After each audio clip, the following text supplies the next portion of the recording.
9 मई के जो मुल्जिमान हैं उसको करने वाले और उसको करवाने वाले आईन और कानून के मुताबिक उन्हें सजा देनी पड़ेगी। और इन वाकयात को आपने भी देखा, कैमरे की आंख ने फिल्म बंद भी किया। इंतशारी टोले से कोई बातचीत नहीं होगी। 9 मई पाक फौज का नहीं, अवाम का मुकदमा है। 9 मई करने और करवाने वालों को सजा देना पड़ेगी। कोई सियासी सोच, लीडर या टोला अपनी फौज पर हमलावर हो, कौम के शहीदों की तस्दीक करे, इससे कोई बातचीत नहीं करेगा। बात सियासी जमातों से होती है, फौज का किरदार नहीं होता। सियासी इंतशारी टोले के लिए एक ही रास्ता है, सबके दिल से माफी मांगे, वादा करे कि वो नफरत के बजाय तामीरी सियासत में हिस्सा लेगा। DGISPR मेजर जनरल अहमद शरीफ की प्रेस ब्रीफिंग। कहा, 9 मई के मनाजिर देखकर इंसान खून के आंसू रोता है। मासूम बच्चों को ज़हनी तौर पर वरगलाया गया। लोगों के अफवाज, एजेंसियों और इदारों के खिलाफ प्रोपेगेंडे से जहन बनाए गए। कुछ सियासी लीडरान ने चुन चुन कर अहदाफ दिए, फौज पर हमला किया गया। पाकिस्तान के बानी के घर को जलाया गया। फौज और अवाम के दरमियान नफरत पैदा की गई। जब सब खुलकर सामने आ गया तो दूसरा फरेब और झूठा प्रोपेगेंडा शुरू कर दिया गया। कहा गया, ये तो फॉल्स फ्लैग ऑपरेशन है। जुडिशल कमीशन तो इन वाकयात का बनता है जिनके बारे में कोई इबहाम हो। ये वाकयात तो तारीख पर हैं, सबके सामने है, ये बिल्कुल वजह है। ये भी वाज़ेह है कि किस तरह जहन साजी की गई, किस तरह अहदाफ बनाए गए। इस पर भी कहा गया, जुडिशल कमीशन बना दो ताकि पता चलाया जाए ये हमला हुआ कि नहीं। DGISPR मेजर जनरल अहमद शरीफ का कहना है, हम कमीशन के लिए तैयार हैं, लेकिन कमीशन फिर तह तक जाए। सऊदी अरब का रिजीम चेंज में कोई किरदार नहीं। आइन दोस्त ममालिक से ताल्लुका खराब करने का बयानिया बनाया जा रहा है कि 9 मई 8 फरवरी में गुम हो गया। ये बात गलत है। इस जमात को मिलने वाले सारे वोट फौज के खिलाफ थे। इलेक्शन में पाक फौज की मुदाखलत का कोई सबूत नहीं, तो आईनी फोरम पर लेकर आए। अफवाज पाकिस्तान को सियासत में उलझाना किसी के हक में नहीं। DGISPR मेजर जनरल अहमद शरीफ की प्रेस ब्रीफिंग। कहा, 8 फरवरी को मखसूस पार्टी को वोट मिलने का मकसद ये नहीं कि ये वोट 9 मई के हक में था। इस जमात को 1 करोड़ 85 लाख वोट मिले हैं, बाकी वोट दीगर जमातों को मिले। हम किसी खास सियासी सोच को लेकर आगे नहीं बढ़ते। हमारे लिए आवाम की नुमाइंदगी तमाम जमातें काबिल एहतराम है। झूठ और फरेब को आवाम की मदद से शिकस्त देंगे।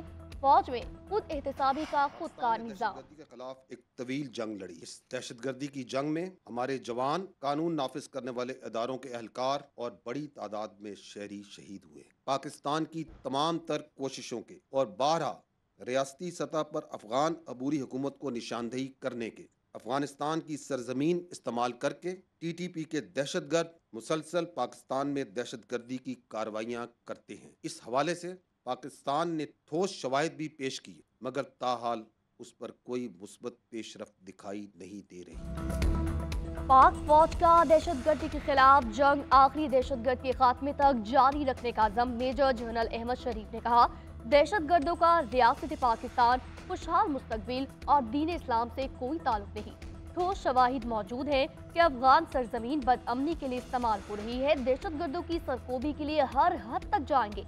पाकिस्तान ने अफगान ट्रांसलेट ट्रेड को कभी सियासी मकासद के लिए इस्तेमाल नहीं किया। तिजारत की आड़ में मनशियात, असलहा स्मगलिंग, गैर कानूनी तारकीन वतन के दाखिले की इजाजत नहीं दी जा सकती। तमाम चीनी बाशिंदों की सिक्योरिटी हमारी अव्वलीन तरजीह है। लापता अफराद के मसले को बढ़ा चढ़ा कर पेश किया जाता है। मुतअद्दिद लापता अफराद दहशतगर्द हमलों में मुलव्विस थे, जवाबी कार्रवाइयों में हलाक हुए। पाक फौज का कश्मीर के मजलूम वासियों की हमायत का यादा। DGISPR मेजर जनरल अहमद शरीफ का कहना है, भारत मकबूजा कश्मीर में इंसानी हुकूक की संगीन खिलाफ वर्जियों में मुलव्विस है।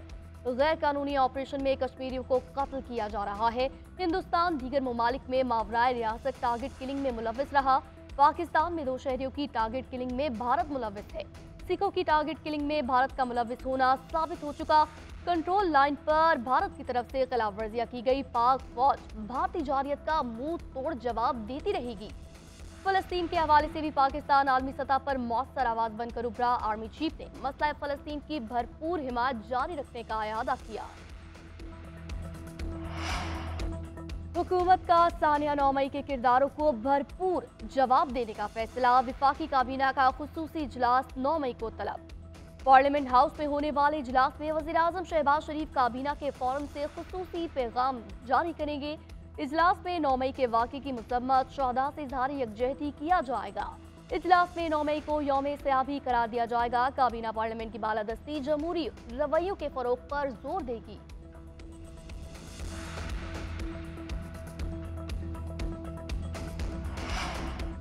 तहरीक इंसाफ का 9 मई वाक़यात पर जुडिशल कमीशन बनाने का मुतालबा। चेयरमैन पीटीआई बैरिस्टर गौहर कहते हैं, बानी पीटीआई का मकसद ऐसा नहीं था कि अमरीका से ताल्लुकात खराब किए जाएं।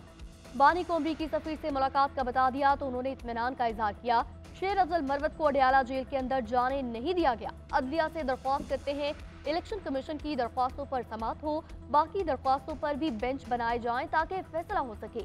यकीन है किसी भी पार्टी को जीती सीटों से ज्यादा सीटें नहीं दी जाएंगी, हमें इंसाफ मिलेगा।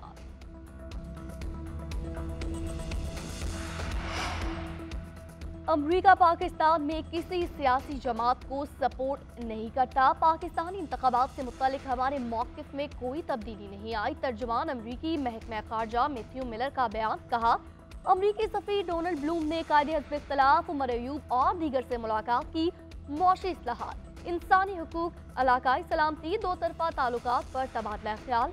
अमरीकिया सऊदी वली अहद के दौरा पाकिस्तान की हिमायत की और उसे सराहा। बलोचिस्तान के मुस्तकबिल के लिए तमाम सियासी कुव्वतों से बातचीत करेंगे कुछ ताकतें। बलोचिस्तान और मुल्क में इस्तेहकाम नहीं चाहती। दहशतगर्दी और मनशियात की स्मगलिंग का आपस में गहरा ताल्लुक है। सदर आसिफ अली जरदारी की कोयटा में इजलास के दौरान गुफ्तगू, सूबे की सूरत-ए-हाल पर ब्रीफिंग ली। इजलास में विफाकी वज़ीर दाखिला मोहसिन नकवी, वज़ीर आला सरफराज बुख्ती, सूबाई वज़रा की भी शिरकत। सदर ने कहा, बलोचिस्तान की पसमानदगी के खात्मे के लिए विफाक से मुख्तलिफ फंड बर वक्त जारी होना जरूरी है। पानी की किल्लत के हल के लिए सैलाबी डैम्स की तामीर और वस्ती एशिया से पानी की तरसील की जरूरत है।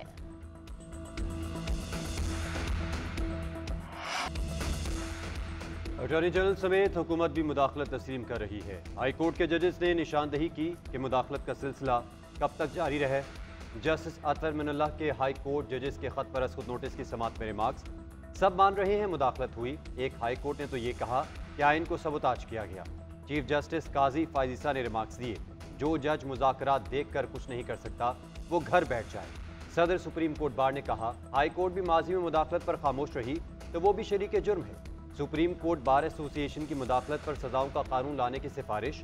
जस्टिस अतर मिनल्लाह ने रिमार्क्स दिए कि आप कह रहे हैं कि एक डिस्ट्रिक्ट जज वो काम करे जो सुप्रीम कोर्ट नहीं कर सकती।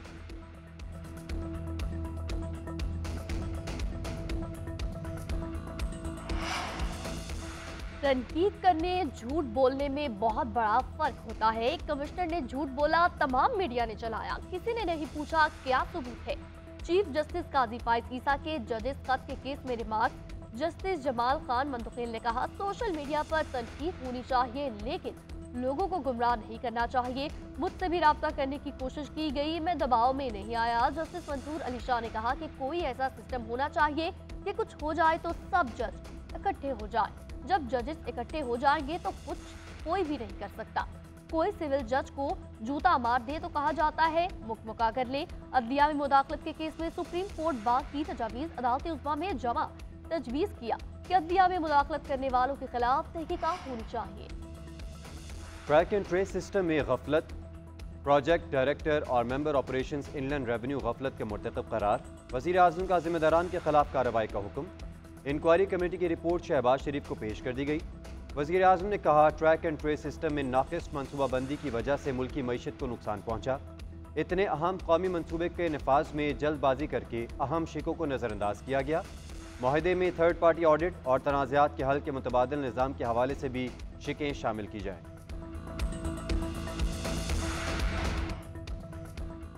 बानी पीटीआई और बुशरा बीबी की नैब में तलबी के खिलाफ दरख्वास्त। इस्लामाबाद हाई कोर्ट का 2 रुकनी बेंच आज समाप्त करेगा।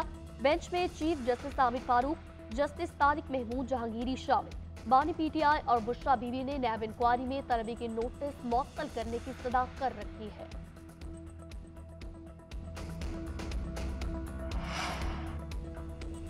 उज़्बेकिस्तान के वज़ीर ख़ारजा बख्तियार सदोफ 2 रोज़ा दौरे पर पाकिस्तान पहुँच गए। वज़ारत ख़ारजा के हुकाम ने इस्लामाबाद आमद पर उनका पुरतपाक इस्तकबाल किया। उज़्बेक वज़ीर ख़ारजा दौरे के दौरान वज़ीर आज़म, वज़ीर ख़ारजा समेत दीगर हुकूमती शख्सियात से मुलाकातें करेंगे।